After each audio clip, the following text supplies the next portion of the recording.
Cerita romantis Diari Sobat 7, episode 144, Teka-teki. Anu Pak, ada yang muntah sama diare Pak. Satu ruangan saya orang 5 yang diare. Ruangan sebelah ada 3 Pak. Ini mau saya antar ke puskesmas. Suara Pak Yasin terengah-engah. Astagfirullah, apalagi ini? Merasa ada yang tak beres dengan kejadian diare berjamaah itu, Asmi segera berdiri mengikuti Fadil. Tak lupa ia menyerahkan beberapa lembar uang pecahan 50 ribuan pada Ikrom. Ikrom sendiri menyusul segera setelah membayar semua makanan. Ayo kita antar ke puskesmas Dil. Fadil mengangguk. Mereka pun berjalan beriringan menuju parkiran. Pikiran mereka kacau. Entah apalagi kini yang akan terjadi. Dengan gugup mereka menunggu hasil pemeriksaan. Tak lama dokter puskesmas memberitahukan bahwa pasien yang muntah dan diare, rata-rata makan nasi soto ayam di kantin pada jam makan siang. Sontak Fadil menelpon koordinator kantin untuk menutup sementara kantin, demi keamanan bersama. Ikrom dan Asmi segera kembali ke pabrik, sedangkan Fadil menunggu hasil pemeriksaan dan perawatan karyawan. 15 menit mereka sampai di pabrik, dan segera menuju kantin. Baru sampai lorong, salah satu pegawai melaporkan jumlah korban diare masih bertambah sekitar 8-10 orang lagi. Dan memang semuanya itu makan soto di kantin. Asmi memerintahkan Ikrom memberikan kunci mobilnya kepada sang staf itu, untuk mengantar pegawai yang sakit. Langkah Asmi amat tergesa. Setengah berlari ia menuju kantin, bukan berniat memarahi sang penjual soto. Tapi jelas penjual soto itu pasti sedang dalam masalah besar. Benar saja, para pedagang sudah berkumpul semua ke gerobak soto. Kamu kalau jualan jangan beracun dong lah ya. Gimana ini nanti aku bilangnya ke Pak Bos? Aku yang ngajakin kamu ke sini.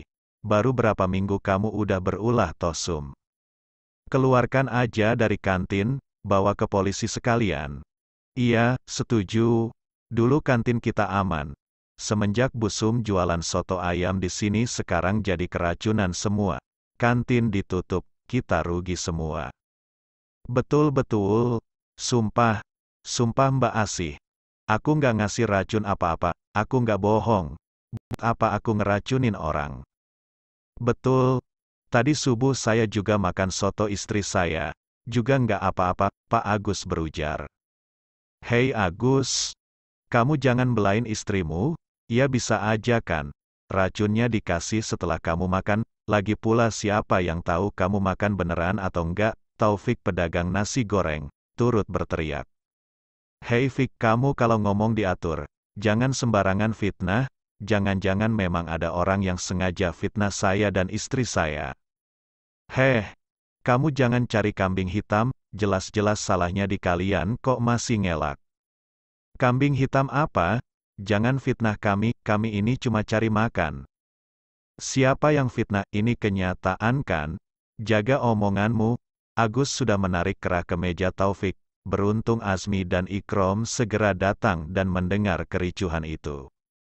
Stop, berhenti. Suara Asmi berlari dari lorong diikuti Pak Yon dan Ikrom yang juga ikut meneriaki. Segera Pak Yon memisah kedua orang yang siap baku hantam. Keduanya masih menatap nyalang dan saling tak terima. Gara-gara dia Pak, kami satu kantin rugi semua. Nasi goreng saya baru terjual 3 porsi Pak. Mau diapakan itu nasi segitu banyak? Dikasihkan orang juga pasti nggak ada yang berani makan. Dikira ada racunnya. Taufik berkeluh kesah. Hampir menangis ia melihat hamparan nasinya yang masih utuh. Betul Pak, kami rugi semua. Baik-baik, begini Bapak Ibu masalah ganti rugi. Saya yang ganti pakai uang pribadi. Tapi maaf Bapak Ibu, saya bisa gantinya modalnya saja, nggak bisa ganti dengan untungnya. Wah, dikasih ganti modalnya sudah lebih dari cukup Pak Bos. Bu Asih membuka suara, jelas raut tenang nampak di wajahnya. Jajaran pedagang kantin mengangguk setuju, sependapat dengan pendapat Bu Asih. Baik, silahkan ditotal. Nanti totalannya berikan ke Pak Ikrom. sementara saya mohon izin mengusut masalah ini. Tapi tolong Bapak dan Ibu juga kooperatif, agar tidak ada lagi prasangka dan kekhawatiran di kantin ini. Baik, kami setuju Pak. Iya betul Pak, kalau bisa kami besok sudah boleh jualan lagi Pak. Iya, iya betul. Para pedagang sepakat, memohon agar kantin tetap dibuka. Baik, mari sama-sama kita selesaikan. Bapak dan Ibu juga mohon percaya dengan kami. Asmi pun mendekati Bu Sum dan Pak Agus penjual soto, sedangkan jajaran pedagang lainnya kembali ke mejanya untuk menghitung modal yang akan diserahkan pada Asmi jumlah totalannya. Krom, kesini Krom. Asmi melambai pada Ikrom yang sibuk dikerumuni para pedagang. Ikrom pun berjalan mendekat. Asmi berjalan menuju gerobak soto Bu Sum, yang kini sedang menangis hebat di bahu suaminya. Bu Sum, Pak Agus, Asmi membuka suara. Ampun Pak Bos, jangan hukum kami. Jangan laporkan kami ke polisi. Kami nggak tahu apa-apa, tiba-tiba kok jadi keracunan begini. Bu Sum bersimpuh di kaki Asmi sambil menangis terseduh. Astagfirullah, bangun Ibu. Asmi mengangkat lengan Bu Sum yang kira-kira usianya seusia ibunya itu. Ibu, Bapak, saya ndak akan lapor apa-apa. Saya juga tidak akan menghukum. Mari kita cari tahu masalahnya. Pasangan suami istri itu berpandangan lalu mengangguk. Saya boleh lihat kuah sotonya Bu? Boleh Pak. Tapi sungguh saya nggak kasih apa-apa Pak, Bu Sum memelas. Betul Pak. Tadi subuh saya juga sarapan itu di rumah. Tapi saya juga nggak apa-apa, Pak Agus menimpali. Bu Sum ini baru ya di kantin ini. Yang pindahan dari lapangan desa ya. Betul Pak Bos. Kami terpaksa pindah ke sini karena diusir Pak Asep Pak, ayahnya si Dayat yang maling itu. Asmi mengangguk. Ia membuka tutup panci itu.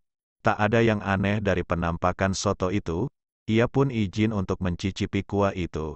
Sang pemilik mengiyakan. Belum sampai kuah itu menyentuh bibir Asmi, Asmi pun menjauhkan kuah soto itu dari bibirnya.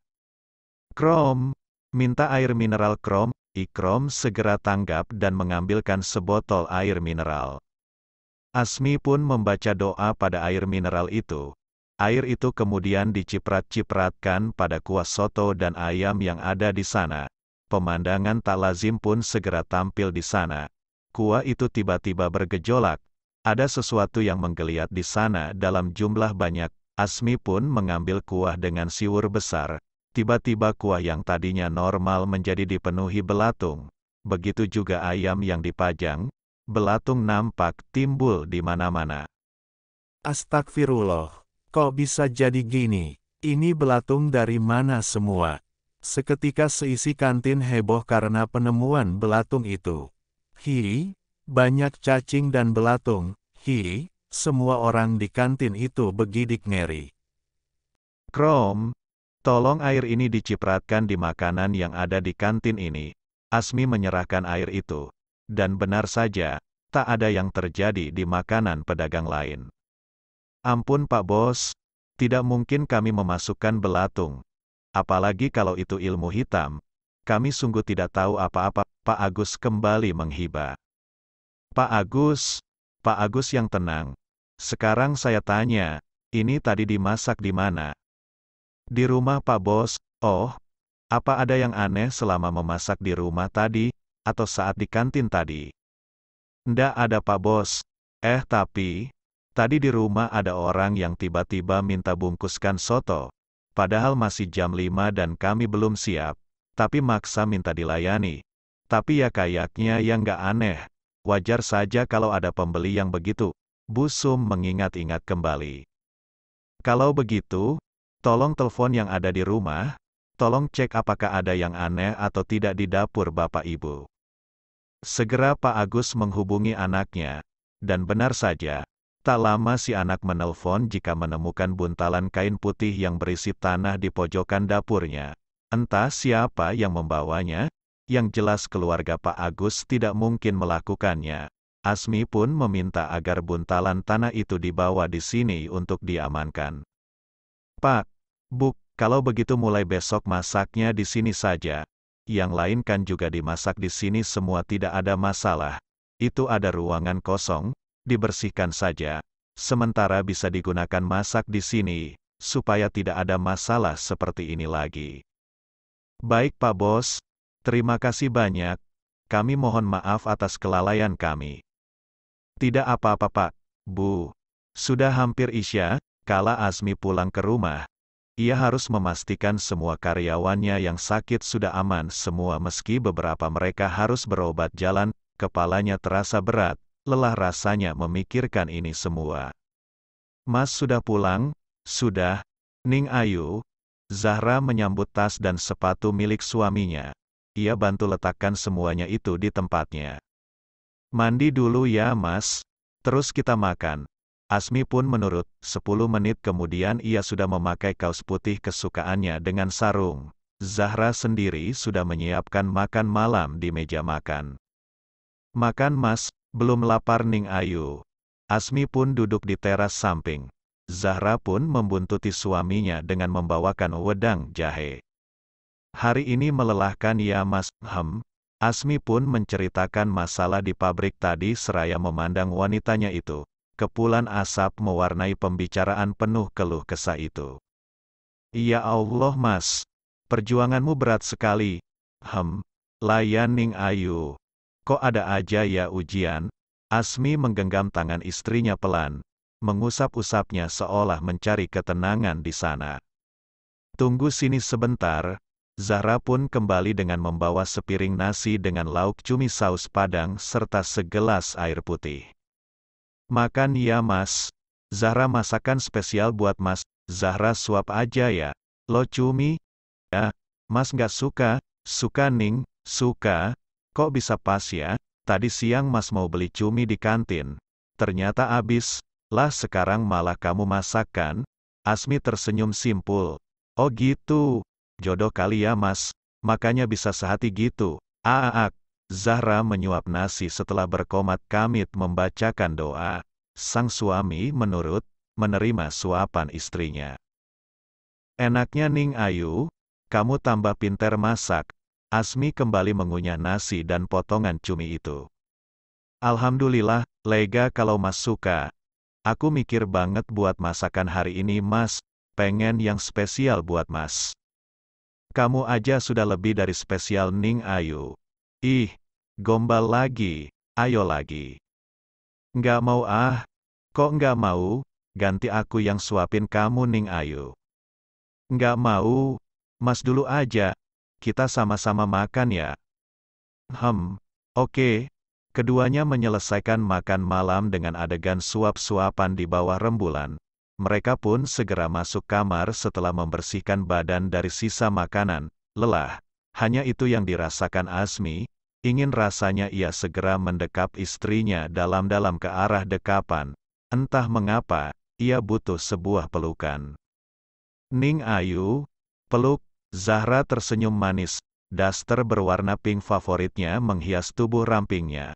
Ia pun segera merebahkan badan, dan memeluk suaminya yang mulai terpejam.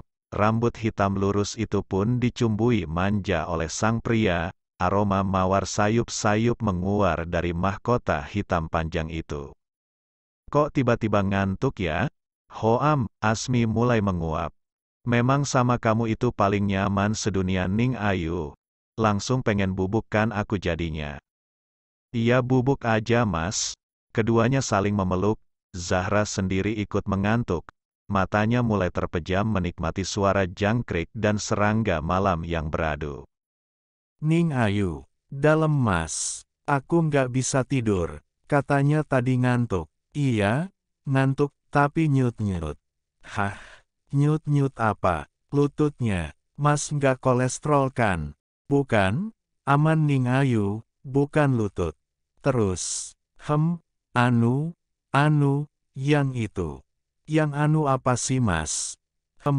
Yang itu. Apa? Tak ada sahutan lagi dari situ, hanya pelukan erat yang lalu menjelaskan pertanyaan itu. Tebak saja wajah siapa yang bersemu. Bersambung, Terima kasih teman-teman yang masih setia di channel kami. See you.